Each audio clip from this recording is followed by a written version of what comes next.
Hey guys, Bryant with Cajun Cardboard coming at you from the great state of Louisiana, and it is New Year's Eve. I'm in here on a Saturday morning. I had a couple of hours to kill before we go join some friends and family and eat too much, and I'll be forced to watch and talk about football and pretend like I care, and hang out with the kids and play some pool and chill at one of our good friends, good family friends' house. So I thought I'd come in here and shoot a quick video. The end of the year, what a great time to reflect back and think about what happened in 2022.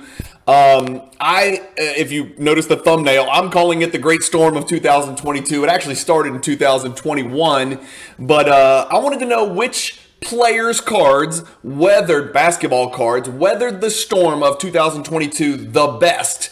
And then we'll also take a look at which particular cards, with a couple filters applied, weathered the 2022 storm the best. We're always seeing posts on Instagram. This card's down 70%. This card's down 80%. Doncic cards are down 50%. John Morant's cards are down. LeBron's cards are down. Zion's cards are down. Giannis, Jordan cards are down. Let's talk about some good stuff. Let's see which cards said F you 2022.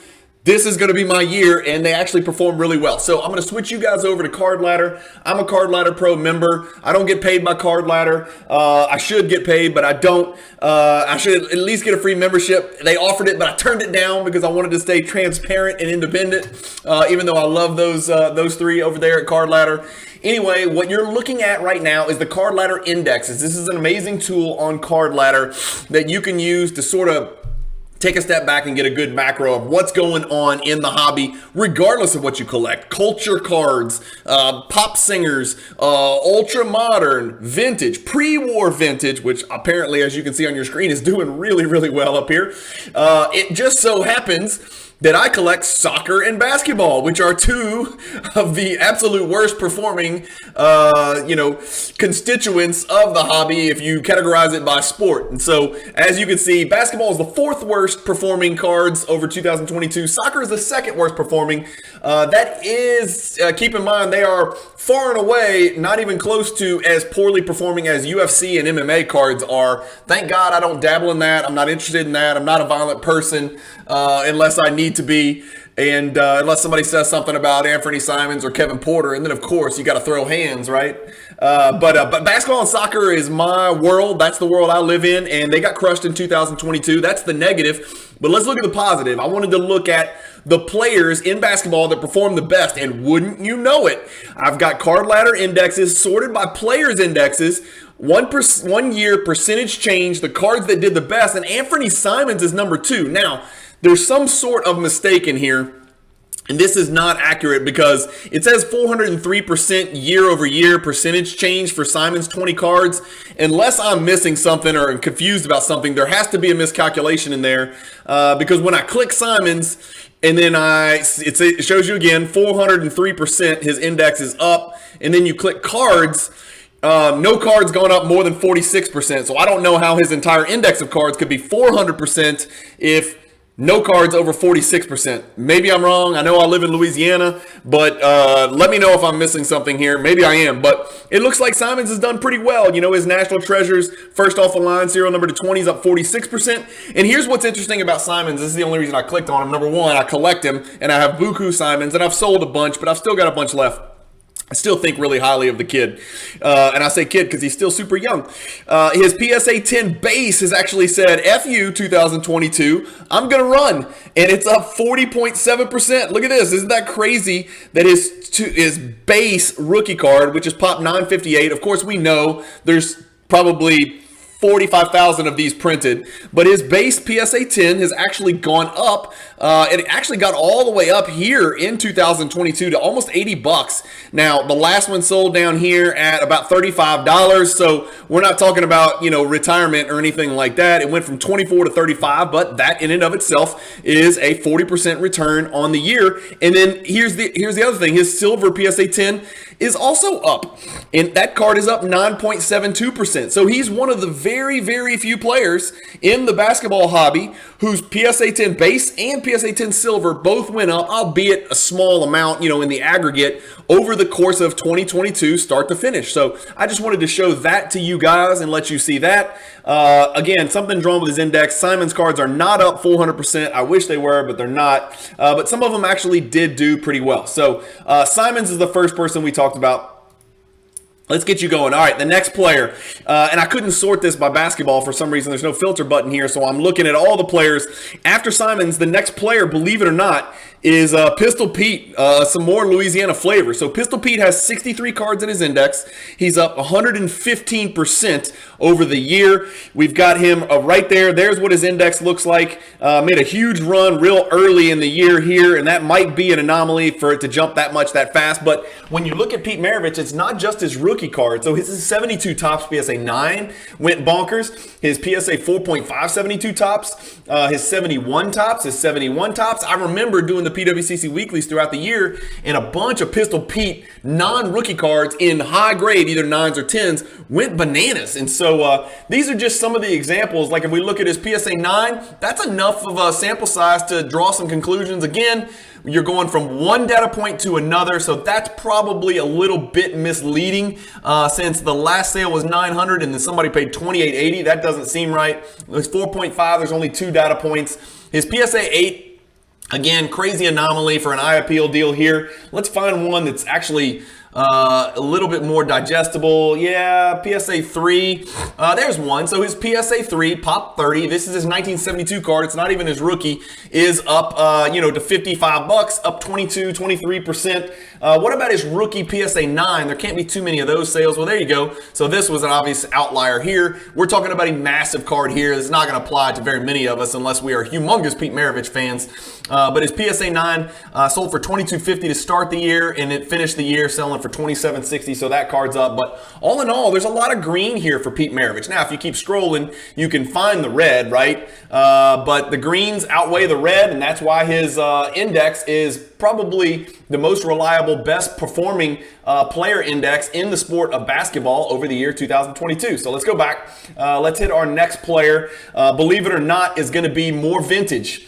And it's not all vintage, but he's a vintage player, and he was right under Pete. Let me find him. Here we go. Lou Alcindor, a.k.a. Kareem AbdulJabbar. Cards are up 111%. Let's look at his cards. Again, maybe I don't understand indexes because I don't see any card that went up 111%, but his index went up 111%. So I'm not sure how that works. Maybe I don't understand something. But Kareem's next on our list. The one thing you're going to glean from looking at some of these guys, and we're about to get to 2 players that are going to buffer and substantiate my theory.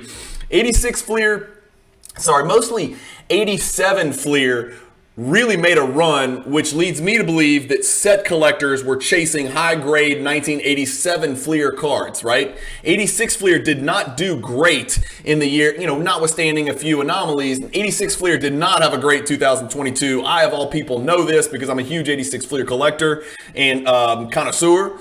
87 Fleer had a nice run. His PSA 6 base is up for some reason. I have no clue why anybody would want that card in a PSA 6 when you can go get a higher graded card. His 86 Fleer sticker in BGS 6 is up. His 1978 base PSA 5 is up. These are low grade cards, not rare, easy to attain. I mean, these cards are not rare. His 73 tops PSA 9 is up. So a lot of cards. I love these tall boys from 1976 here, just to give you guys a look. That's what that tall boy from 76, that's his all-star. That's what that looks like. In a PSA 9, that's a $600 card. Here's his base 86 Fleer, and PSA 6 is actually up, believe it or not. I'm not sure how. It's not that up, but it is up, what are we up, 21%. So Kareem is doing okay. Vintage seems to be weathering the storm okay. That's a lot of green, y'all. That's a lot of green for Kareem. And then, you've got to work to get down here to get to the red. But Kareem's got a pretty good size index. So Anthony Simons, Pistol Pete, Kareem so far. Let's keep cranking. The next 2 on our list, we'll look at them together, and we don't need to look at their cards per se. But if we scroll down, they're right by each other. Thurl Bailey is up 77%. I'm not going to click through Thurl Bailey. He's a great announcer for the Jazz and a class act and a true professional. He was actually sort of just a rotation, dependable, power forward / center for the Utah Jazz in the 80s and early 90s. And his cards are up 77.36%. The one thing about this, I'll tell you, is all of his cards are 86 or 87 Fleer. So I think this is more of a reflection on those two sets and set collectors looking to pick up Thurl Bailey's more so than it is people trying to buy Thurl Bailey per se. So this is more of a set collector indication, and I can substantiate that by clicking on Joe Barry Carroll as well. He's got 16 cards in his index. These are also all 86 Fleer and 87 Fleer, and he's up 62%. I think we can all conclude there's probably not this, mad rush to go get Thurl Bailey and Joe Barry Carroll. So that's a reflection of, and look, I'll click Joe Barry Carroll just so you guys can see it. There's his cards. As I said, it's just a bunch of different grades of 86 and 87 Fleer. And as you can see, some of these have really run. Like, people are collecting that 87 Fleer set. That's a fact. I'm not doing it. I'm just, to be transparent, I've thought about it on occasion, but damn, these cards are running. His 87 Fleer PSA 9, look at that. I mean, it's up 65%, only 3 data points, not a ton. His PSA 7, a few more data points. That's consistent growth. 1, 2, 3, 4 straight times increasing. His base 8.5, nobody cares about 8.5s. His 86 Fleer PSA 7 is even up, although that's a little bit of an undulation. Most people aren't collecting that set in 7. But I was going to try to find, this is going to be a more sold card, right? His PSA 8 86 Fleer is pretty indicative of the 86 Fleer set in general, and that's going down. That's trending downward. We know that. I've talked about it, sadly, teardrop emoji on my channel. But that's kind of the go-to grade for that set, for set collectors, is PSA 8. Some people dip into PSA 7, but mostly people shoot for PSA 8. And then the really elite collectors, pick up the PSA 9 set, which is, it used to be again, it was over $200,000 set. That is definitely no longer the case. That set has come way back to below $50,000. So PSA 8 is kind of that sweet spot where new collectors of that 86 Fleer set shoot for that PSA 8. And so you can see that card was once a 40, 40, 40, 50, 60, whatever. It's all the way down into the 20s now for those PSA 8s. So super cheap. I remember when I was putting that set together in PSA 8 for the very first time. It was the first set I ever tried to put together in a graded condition. And I put the PSA 8 set together really quick because the cards are not hard to find, and at the time they weren't expensive. I was buying the common PSA 8s for anywhere from $8 to $12, and those were not hard to find, and I was just stacking those things and having a blast creating spreadsheets and trying to find bargains. It was really fun. But here's the cards, the 86 Fleer PSA 10 base, only 2 sales because it's only a pop 10. That 87 Fleer set is a very rare set. So Thurl Bailey and Joe Barry Carroll, for some reason, bucking the trend and weathering the storm of 2022. Let's do a couple more players, and we won't go into detail and look at their cards, but I wanted to show you these players on the index.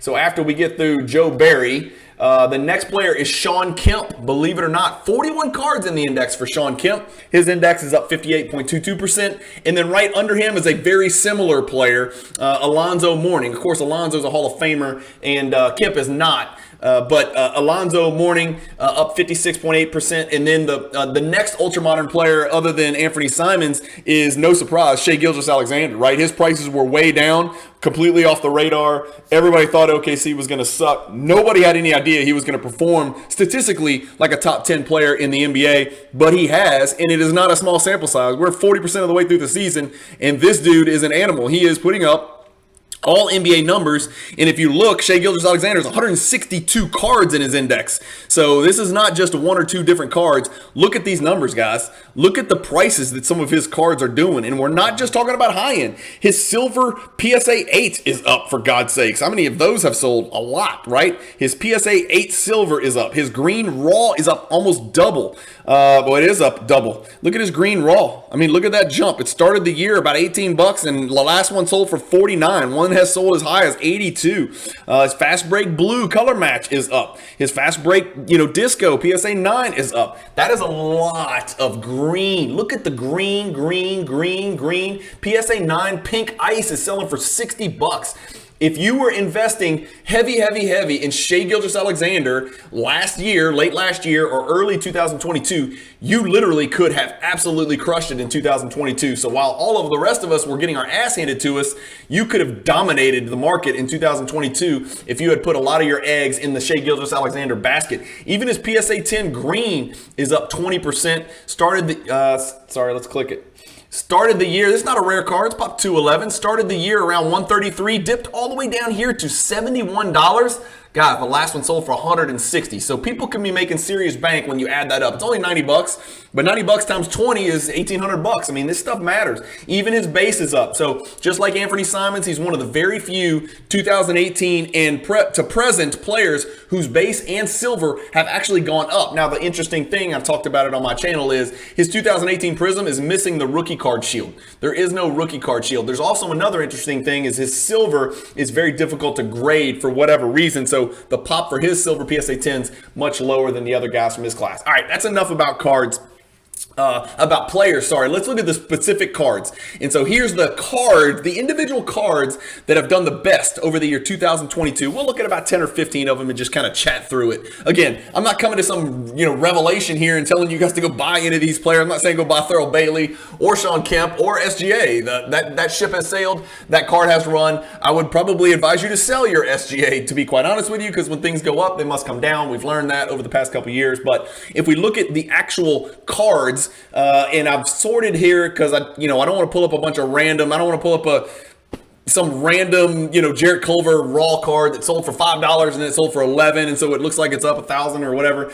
So I've sorted it basketball only, PSA 10, and then the card needs to be between $50 and $15,000. So I'm taking out the little babies, right?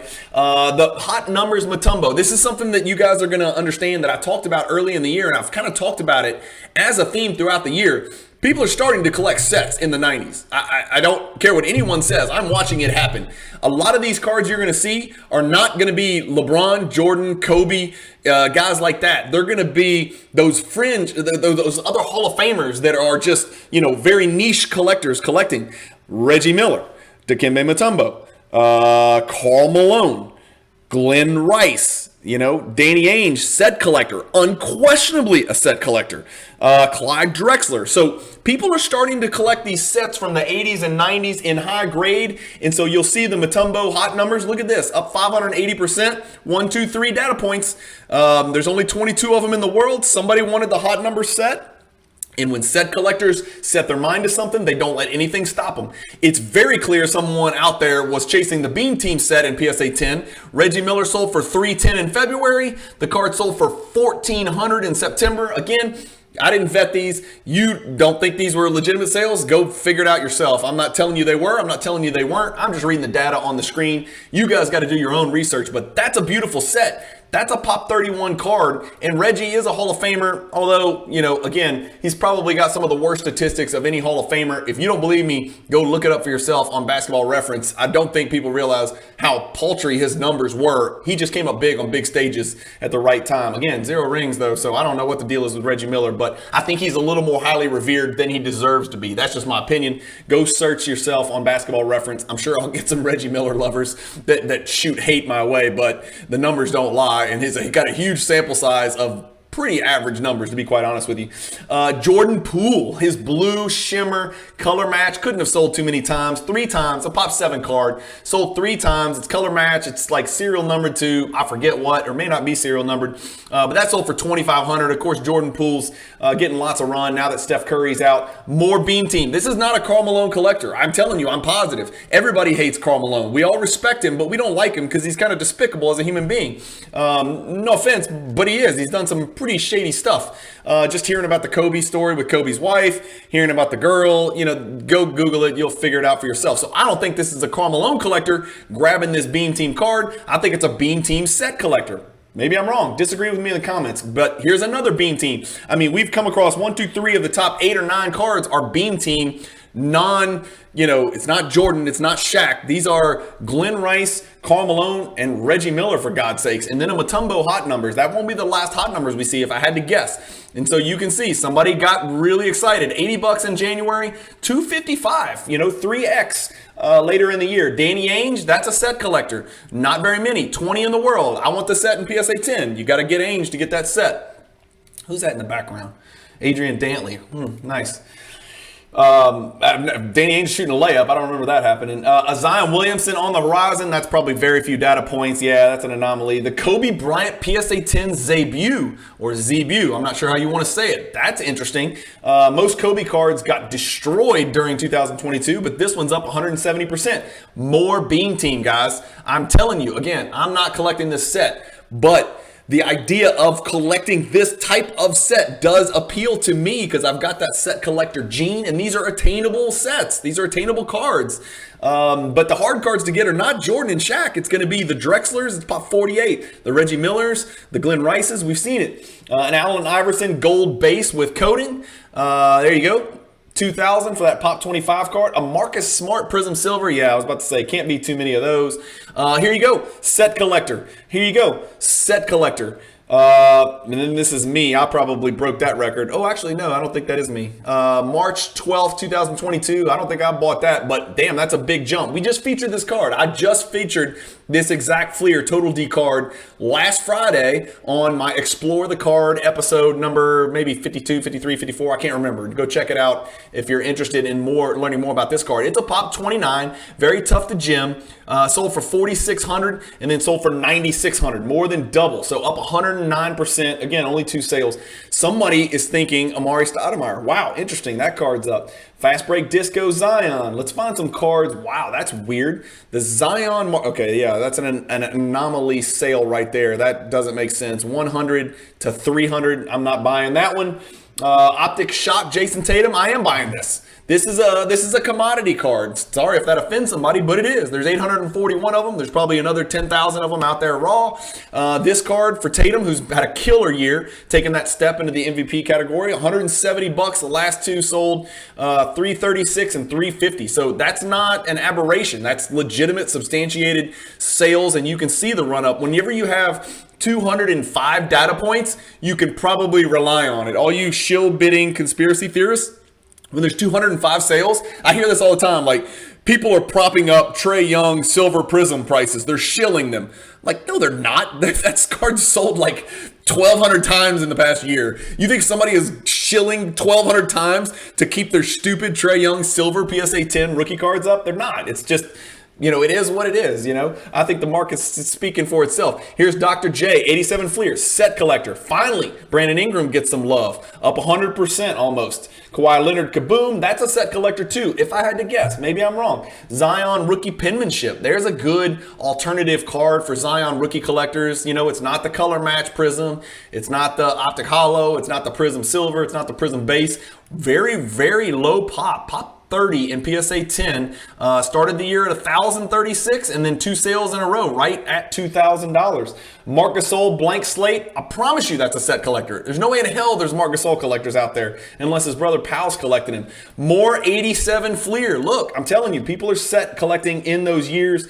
97 Chrome Chauncey Billups. I'm assuming that's a rookie card. I'd have to look. Kobe Bryant refractor. Anyway, you guys get it. Here's another 87 Fleer. Joe Dumars. Again, it's probably not a Joe Dumars PC. That's probably an 87 Fleer set collector. So let me know if I'm crazy, but those are just a glimpse, right? I just wanted to give you guys a glimpse. At the end of the year, let's look at some of the players that went up. Simons, Maravich, Kareem, Thurl Bailey, and Joe Barry Carroll. Again, those are aberrations, anomalies. Those are set collectors pushing those prices up. It just so happened to be those commons. And then Sean Kemp, Alonzo Mourning, Shai Gilgeous-Alexander, Tatum, Simons. Those 3 definitely, I think those are substantiated. Those players are moving forward in the year 2022, despite the fact that most of the hobby is receding. And then the best cards, I think the theme here is 90s, 80s set collectors pushing into that market, putting their money into those cards. They think that, maybe Hall of Fame players from the 90s in high grade are undervalued. And I don't disagree with them. It's just not where my focus is right now. I'm pushing into Jordan. So let me know what you guys think. Is there any cards I didn't talk about that you know for a fact went up. Again, I'm sorry, I just pulled up PSA 10s. I'm sure there's all sorts of stuff we could do if we take out the PSA 10 filter or we change the price filter or something like that, but you got to pick and choose. I've already rambled for 25 minutes. It could have been 25 hours if I didn't put a filter on here. As always, I hope you guys had a great 2022, despite the fact that most people's cards are down in value. Remember, it's all about perspective. Take a step back. Buy. If you love collecting cards, then why are you pissed off? You can buy cards for cheaper now. God willing, you have the liquidity to do that and to finally get some of those cards that you couldn't get in 2020 because you were too late, or 2021. Now you can get them. So don't get sucked into the negativity in the hobby, the fraud, the scams, the card prices going down, all that stuff. Just stay positive. There are good things happening. There are ways to make money in this hobby. It just takes diligence. It takes effort. It can be done. You just got to work at it and care about it and put the time and effort into and pay attention to details. And, it never hurts to bounce your ideas about not necessarily prospecting, but investing off of other people just to get their thoughts on stuff like that. I do it all the time with guys that are a lot smarter than me. If there's a card that I'm thinking I'm buying low and maybe selling high later, I always bounce that off 2 or 3 other people. I don't always do what they tell me, but I'd like to get other people's perspective because sometimes, there are things that you don't consider when you buy a card because you're on tilt, man. You just see a card and you're like, I need that card, or that card looks low. Let me grab it real fast instead of like doing your due diligence and asking around maybe some other experienced collectors, which I do all the time. The one thing that I've been doing on my videos lately is, and I think it's working and helping with the YouTube algorithm, if you like my video, please hit the like button. I know people say like, comment, subscribe all the time. I'm really begging you, if you like it, hit the like button. If you don't hit the dislike button. I'm begging you not to do that too, because I am trying my best to put out good content for you guys. But if you like my videos, please make it a habit. Just click that like button at the start of the video, because if you like 1, 2, 4, 6, 8, 10 of my videos, you're probably going to like most all of them.